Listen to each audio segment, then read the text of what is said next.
Hello, welcome to the American Business Podcast, the voice of American business. I'm Kevin Deveji, your host. I'm welcoming you episode 81. And today's number is 10.5. That is the cybercrime. Cybercrime is projected to cost businesses over $10.5 trillion by 2025. Today we'll talk about cybersecurity, we'll talk about technology, and we'll talk about other informative and educational business subjects, as we always do in the American Business Podcast, the voice of American business. We have a special guest today. Let me invite our guest to our virtual stage, and we'll get the conversation started.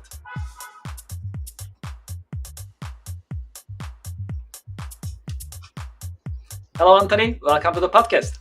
Kevin, thank you for inviting me, and I enjoyed the previous ones, and I'm looking forward to this one.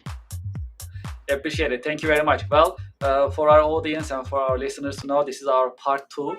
I had the pleasure of having Anthony before in the American Business Podcast. We had a great conversation about technology, business, as well as cybersecurity. Because of the high views and the request from our audience, we like to have the part two in the American Business Podcast. So I'm very excited to have Anthony in this episode 81. So this is really exciting. How is your week going so far, Anthony? How are you? A lot has changed since the last podcast, so it's going well. We definitely are embracing AI now, even more so, even though I was working on it 35 years ago for the government. We're actually from the commercial sector and so on like that. We're getting a lot of chatter about it. So yeah, this is great.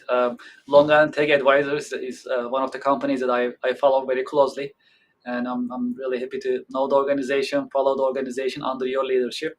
And in this episode, we have follow-up conversations as part two, right? So I'm looking forward to having this conversation.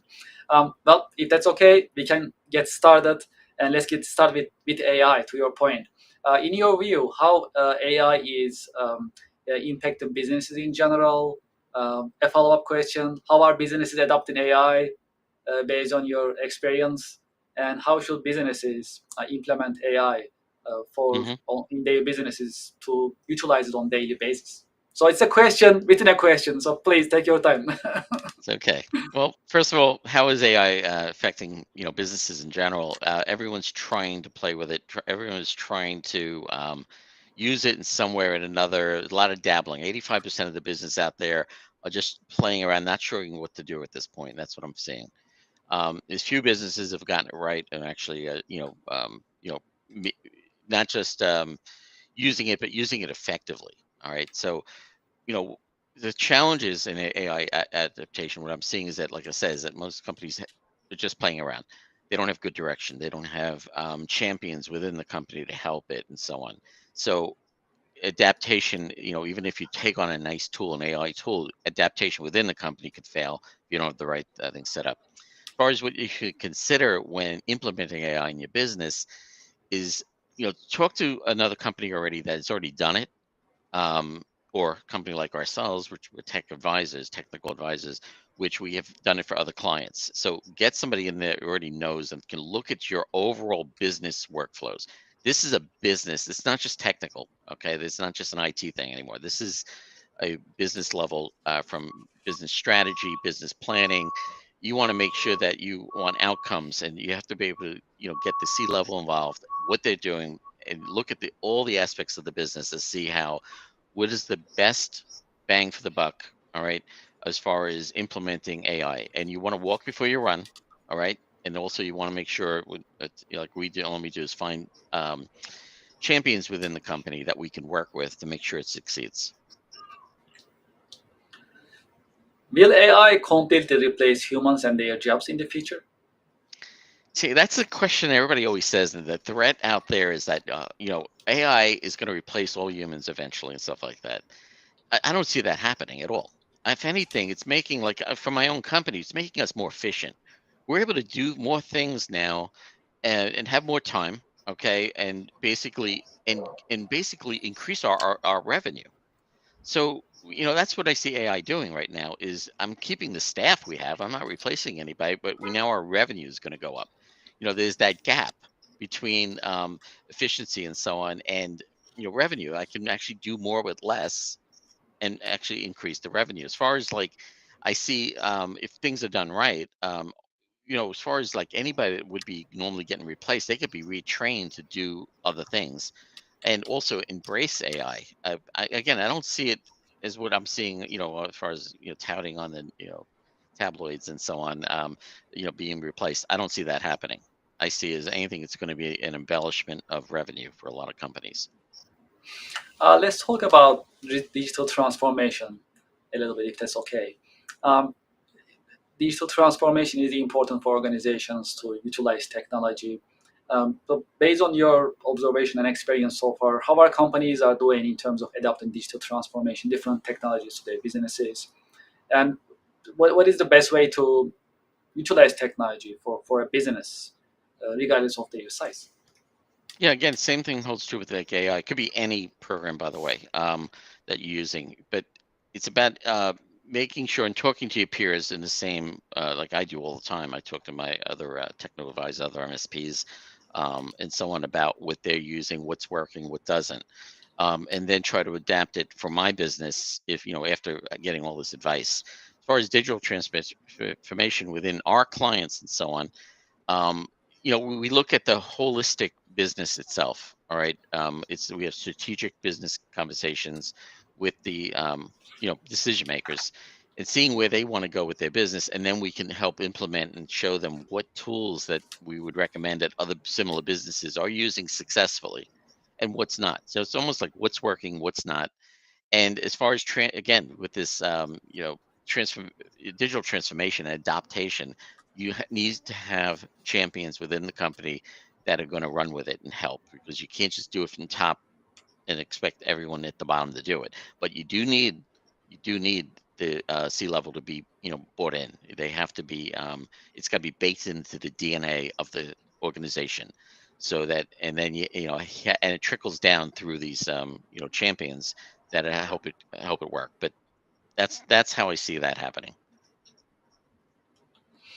Um, can you tell us about the fundamentals of cybersecurity and what are the best practices of cybersecurity in It, businesses so for you just saw businesses it, to protect their $10.5 trillion next, businesses? the 2025, right? Yes, I don't think that's, yes. I think that's a low number because I see an influx of that happening right now. New techniques that, I always say the street always finds a way. You put up a wall, they find a way around it, under it, or through it. It's a matter of like, it's measures and countermeasures. Again, my background is engineering, it's what I did many years ago. Always looking at counter threats and so on. So it's, yeah, cybersecurity is paramount, and any company that doesn't want to embrace it and realize that they have to put money towards that is going to is going to suffer. They're going to be a target. Everyone's a target, however, but companies that embrace cybersecurity and baked into again to your DNA will, they'll still get attacked, but they'll be able to mitigate and also remediate immediately. So that's what I see as far as the cybersecurity, the best practices. You have the basic things too, MFA and so on like that, but also like having a cybersecurity policy in place and having your attorney review it, making sure because there are so many ways of which an insurance company can come into an organization and say, "Oh, I'm sorry, you didn't have this after the fact." You got to make sure that gets reviewed regularly. Your policies get reviewed regularly. Your employees are trained regularly. So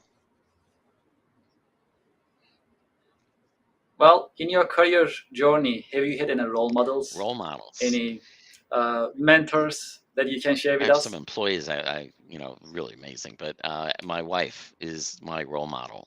She never gives up. She's had so many issues, health issues, this, I mean, and career issues and so on, but she always manages to punch through. She has a very positive attitude and so on. She never gives up, never surrender, So she's just, she's one of my role models as far as like, getting through things. But, again, If there is, yeah, go ahead. Yeah. yes, Yeah, well, how about some key career lessons that you can share with us? Especially if there is one key career lesson that you learned the hard way that you can share with Well, us with all the years. crazy the idea, I mean, because I ran ideas past my friends and this and that, and they think that was crazy and stuff. The crazier the idea and the more people like against it is probably the more it's going to work. As long as you believe it and go for it, never give up. Like I said, and go and apply it and believe in it. Okay, and you know what outcome you want.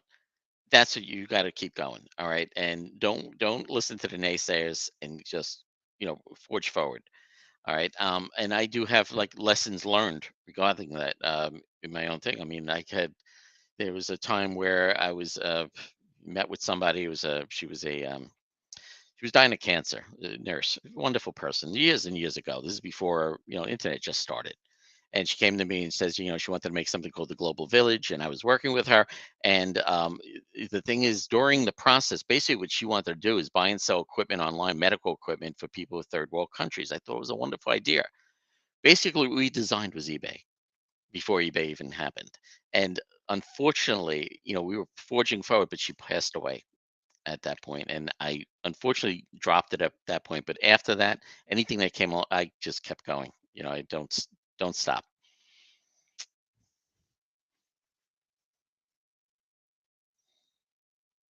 How do you stay motivated and inspired in the times of challenges? Well, I pivoted the business several times, and that's important because you got to be able to move with the what's happening in the your you know business environment and so on. And you always have to look. It's like the book Who Moved My Cheese. It's you always have to keep looking forward and looking at the changes happening right in front of us. And you don't want to be where it's a speeding train. You have to actually look ahead and say, you know what, I think this is coming. So as far as how I keep inspired, I usually have Friday afternoons of brainstorming with the team, just talking about letting our minds go. What's next? What are we going to be doing? So it's the challenges. It's also the technology. I mean, this is amazing time for all of us right now with AI in order to take advantage of that and so on, and think about it and thinking out of the box, being disruptive.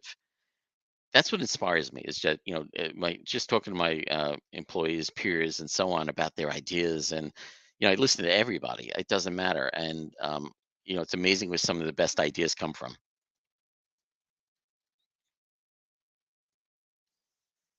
Yes, that's really exciting.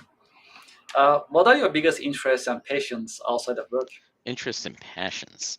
Oh man, I mean, I love. I mean, you can tell by the little bit extra weight I put on here. I mean, since probably even last time, I love going out to eat with my wife. We're connoisseurs of fine food. Actually, any food, but I love doing that. Going out to the city, seeing shows. My wife's a musician, so anything musical. It's like I'm married into a musical. So it's wonderful. Music in anyone's life is an amazing thing, and if you are doing it, that's great. And if not, do more of it. Um, as far as other passions and so on, is technology. I just love looking into what's coming next and seeing how I can implement it. I mean, also I'm a software programmer at heart, so I'll dabble in little things. I knocked out a Power BI thing the other day with the help of ChatGPT, and I'm like, oh, this is amazing. It's amazing what businesses or anyone can do, even with little training. Absolutely, absolutely. Well, if you had a chance to go back history, personally or historically, to what time period would you like to go back and why? Going back, I'd like to go forward actually, but yeah, I'd like to see what Yes, we're I going to like this be in like answer. 25 years, 50 years, and 100. But going back in time, I would love to have gone back when I was still doing interning and so on. Some of my best times when I had just started my company, we had it's just really good memories. And but going back to the times where I worked 90-hour weeks at some point in time, and it didn't even think twice about it because the work was so much fun.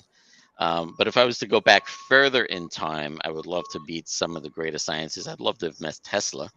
uh, you know um, and just just hop through time and meet some of the greatest minds would be awesome. And just talk to them, sit down for 15 minutes just to hear their thoughts. Absolutely, that's really exciting.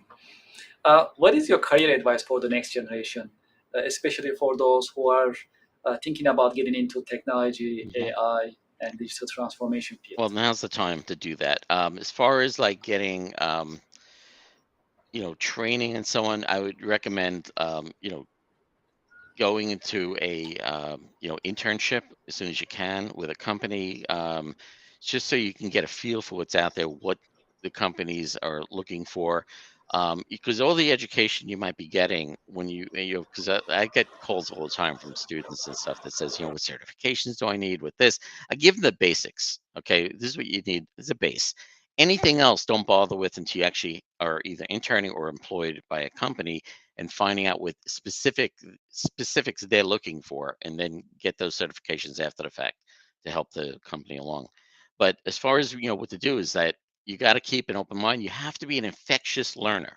I will only hire infectious learners because excuse me, there's so much going on out there right now in regard to technology. We need infectious learners, just somebody that's going to dive in, keep learning, and loving what they do. So I look for passion. I look for passion in their eyes. I look for passion in what they do. I always ask about hobbies and what they do outside of work, because that means a lot to me. As far as kind of personality it is. But the interview process and so on. It's important to have confidence in yourself, that you speak with confidence, and that you are, even if you're not sure of something, tell them. Say, well, I'm not too sure about that, and that's okay. It's okay as long as I see it right off the bat. You're an infectious learner. You'll figure it out. So that's the kind of advice I would give. For those who like to be in touch with you and who likes to learn more about LI Tech Mm. Advisors, what is the best way to be in touch with you Oh, go to and our learn about website, the company? litechadvisors.com, and you can chat with me online, or you can send me an invite. I'd be more than happy to talk to anyone. I always, especially a new business starting out. I mean, they usually too small for us, far as that goes. But I always give them 15 minutes of advice, set them off in the right direction, because that's so important. You don't want to go off in the wrong direction. And I've done that so many times. It's very important. I do a lot of panels. I do a lot of speaking engagements, which is like what you do, which I treasure what you're doing also, because it's so important to bring this to light. But they can reach me at litechadvisors.com. So thanks again, Kevin. Yep, appreciate it. Well, pleasure is all mine. Thank you for this part two interview. And also, I'd like to thank you also for your contribution to the business community. Just like you mentioned, you join different seminars, Mm. different organizations to talk about cybersecurity, talk about technology, and to educate business community. I truly appreciate your support and your effort as well. Thank you so much for being with All us right. today. Thanks again. Have a good day. Thank you very much. Yes, absolutely. I wish you a great day, and I'll see you around. Well, to our audience and to our listeners, we had another educational, informative, the American Business Podcast episode. I hope you enjoyed it. There is, of course, a lot to talk about technology, digital transformation, also the career path for the next generation. These are really important subjects. And there is always something new to learn in this sense, especially in the age of AI.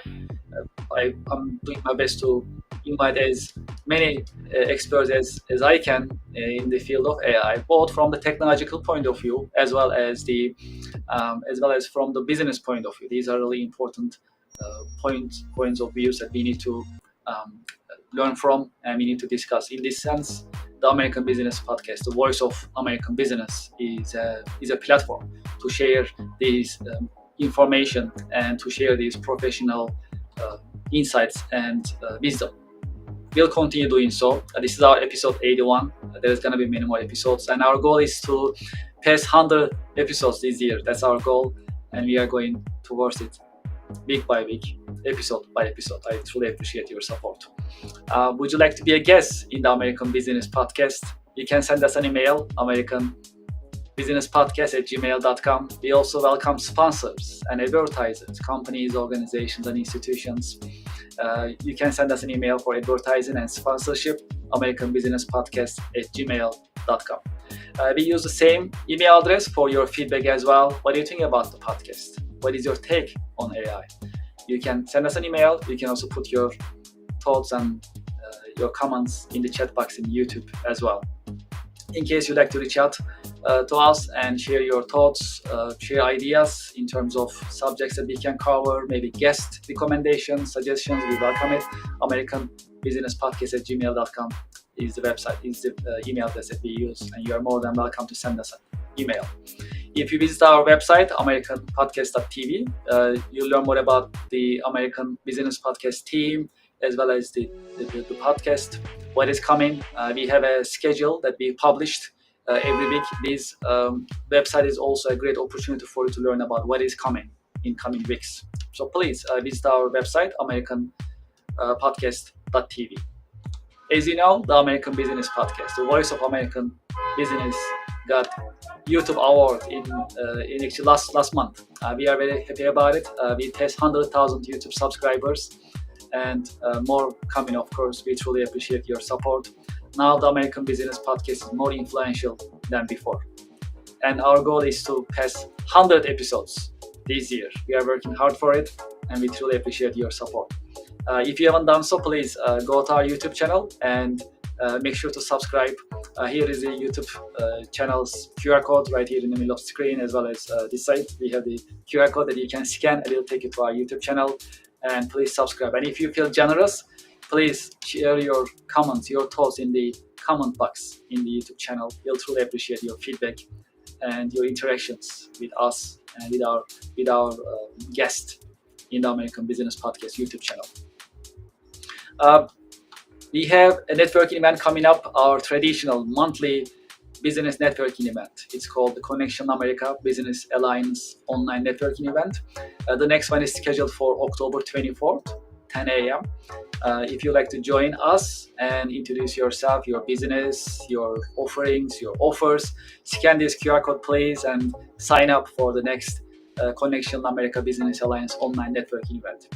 What makes this event different is that not only you will be able to network with other business professionals, you'll be live on the American Business Podcast. So it's a live event. That's what is unique about it.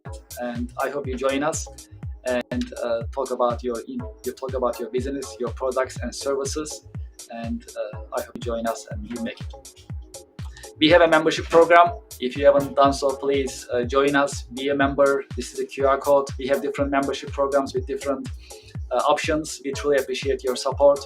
You can scan this QR code, take a look at our membership options, whichever is suitable for you, fits your view. Please be a member, support the American Business Podcast, the voice of American business. We'll truly appreciate it. Let's talk about our sponsors, Ms. Excel. If you're interested in learning about Excel and other Microsoft business software systems, consider Ms. Excel. I have the QR code on the screen. When you scan the QR code, it'll take you to their website. You can take a look at the course catalog. And before you check out, please use the discount code coming from the American Business Podcast, ABP 2025, and then finalize your sign-up process for the Ms. Excel. If you're in the market for an ERP system, especially SAP ERP system, consider iTech Consulting Inc. They are specialized in SAP and Oracle ERP and accounting software systems. When you scan the QR code, it will take you to their website and you can learn more about them. And you can get in touch with them. If you get in touch with them, make sure you hear about them from the American Business Podcast. And I have the QR code on the screen that you can scan. Well, it looks like that's all for today. I'd like to thank you for your time and thank you for your interest. I'm looking forward to having you in the American Business Podcast. Next will be the 82nd episode. Please join us. The American Business Podcast is the voice of American business. Thank you very much and have a great day.